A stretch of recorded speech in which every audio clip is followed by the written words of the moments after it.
What's up nutrition nerds, and welcome back to another video, and today I'm going to give you my top 6 nutrition tips before a run. They'll help to reduce the likelihood of stitches, stomach upsets, and give you some clarity about how much you actually need before you hit the pavement. So let's jump straight in and go with number 1, which is low fibre. Fibre is actually a carbohydrate, but it's a part of it that we can't really digest that well. Some fibre breaks down into a gel-like substance, and others break down into a bulky substance which adds some solidity to our poo. Normally fibre is great for us and it keeps us healthy and regular, but because it doesn't digest properly, it just sits in our gut. And when we run, that means we're much more likely to get that sensation of something bouncing around. So having low fibre foods before you run helps to reduce the likelihood of that. Linked with this is my second tip, which is to eat low protein and low fat foods before you run. Both protein and fat generally take longer to break down than carbohydrates, and they can actually cause a delay in the time for the food to leave your stomach. Basically, because your stomach is trying to keep that food there that little bit longer to break it down a bit more. So high protein and high fat foods are much more likely to still be there and cause that familiar but horrible when you run. So I've said low fibre, low protein, low fat. So what can you eat? The foods which are least likely to cause stomach upset are low fibre carbohydrates. So we're talking white breads, pastas, jams, honey, fruit juice without bits in, or sports drinks or gels. These foods are going to be the ones which are much easier for your body to digest and absorb. But that might not always be possible, and actually some people will feel better with some protein and some fat in their pre-run food. So let's talk about tip number 3, which is to consider the time frame before you run. The closer you eat to your run, the more likely you are to get stomach upset. So if you know you're running soon after your food, then go for as light and low fibre as possible. But if you can't do that, then give yourself adequate time after your food, anywhere upwards of about 2 hours. Personally, I struggle with this, and I normally leave about 3 hours, sometimes even 4, before I run, and I find that works pretty well.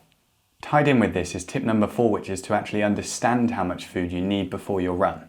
If your run is towards the easier side of things, it's under 90 minutes and you haven't done any exhaustive exercise in the previous 24 hours, then it's very unlikely that you'll run out of fuel for it. So don't worry about smashing in loads of food before your run because you think you need it. Sure, have a snack to make yourself feel better, but this could just be light and low fibre. If it's going to be over 90 minutes, then it would be worth taking some carby snacks for it. And I'll link to a video at the end of this one to give you some guidance on that. If it's a hard, intense session, or you have done one of those recently, then you're much more likely to need the food, in which case, you use tip number 3. On to tip number 5, which is caffeine. Now, you probably know this already. I mean, I don't know about you, but I swear as soon as the coffee touches my lips, that's it. But caffeine is a stimulant and it will get your bowels going. Give yourself a bit of time after having caffeine before your run to make sure you don't get caught short in public. If you are planning on a hard session, then caffeine is great for that because it will help fight the fatigue and make that session feel that little bit easier, but it's still going to hurt. And on fluid intake generally, most people are okay with a few hundred millilitres of fluid before they run. Some people can take more and some people can take less, and that's just individual variability. Which leads me nicely onto tip number 6, which is to experiment and practice. Everyone's ability to digest food is different. Some people will be just fine eating an hour before they run, and for other people it will have to be 4 hours. Don't be afraid to experiment with food and drink timings before you run. If you have issues, then there will be a way around it so that you can run without discomfort and still feel full of energy.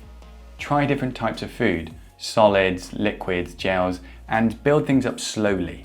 We can actually train our gut to get better at accepting food around exercise. So it's worth working on this and practicing if you do have trouble. If you want advice on nutrition and fueling during a run, then I've linked a video at the top of the screen where I give some more guidance on this. I talk about the different carbohydrates which we use for energy, including ones which might be less likely to cause you tummy upset. And that is it guys, my quickfire 6 nutrition tips before a run. Let me know if you found this useful or if you've got any questions. And if you haven't already, then give the video a thumbs up and press subscribe. And make sure you press the notification button too. And I will catch you next time. See ya.